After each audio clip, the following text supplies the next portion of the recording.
I say that I need the best of the best. As an entrepreneur, when I first started, I was a little ego driven and thought, okay, I can make the sales. That's the important thing. But I didn't realize like I needed a good CFO. And Kevin, speak to specialization and help how you built your wealth by building a dream team like a Barry Spencer, right? Maybe give us another analogy and when did it really click for you that, look, I can't do this alone. Like I've really got to lean on industry experts, and then also touch on what you're looking for in those folks. Yeah. So, I mean, like, for example, I lived in Pennsylvania. I lived in Philadelphia, and we had big issues with taxes, city taxes, state, et cetera.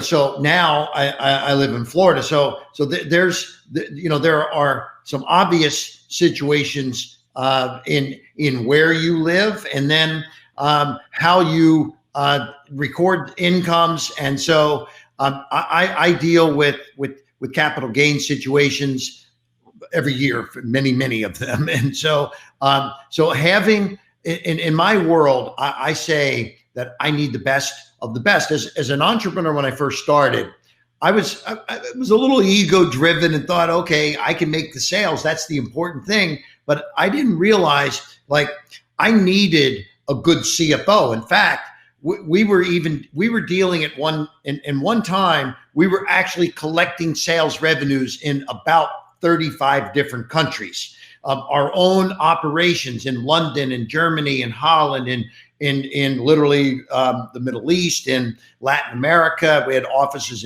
in Japan. So we had to employ some very smart people, and one of them was a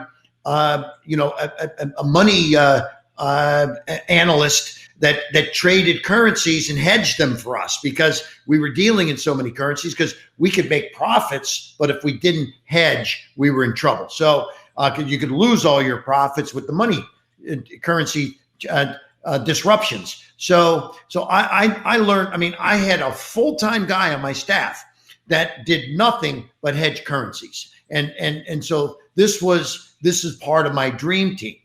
Barry is a guy that deals with the tax situations, and I mean, like you say, you got to pay what you got to pay what you owe, but you don't have to pay more than you owe, right? And right. So when you're looking through the thousands and 70-some thousand pages, that's not what I can do. That's what Barry does, and that's why I look for experts like Barry to give me good advice like that. And absolutely.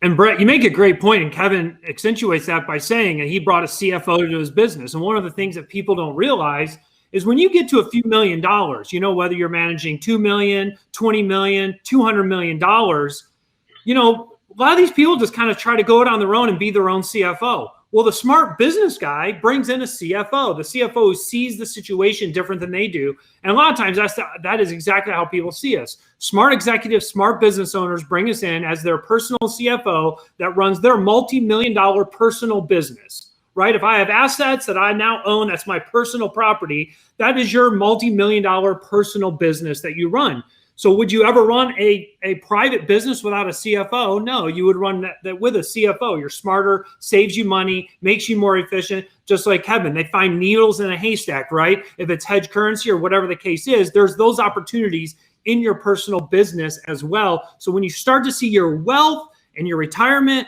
as personal wealth and a personal business, you should have a CFO that knows what they're doing to make that happen for you. I couldn't agree more. It's almost like there's a blind spot sometimes for us entrepreneurs, right? I mean, you wouldn't even consider running an apartment complex that has 50 units without a property manager, an on-site property manager. But for some reason, either the ego or we're so close to it, we can't see outside the bottle that we're inside of, And but getting out of your own way, right? Hiring the who, not being the how. It's like, hi, my name is Brett. I'm a controlaholic. Like I need to exercise that every day.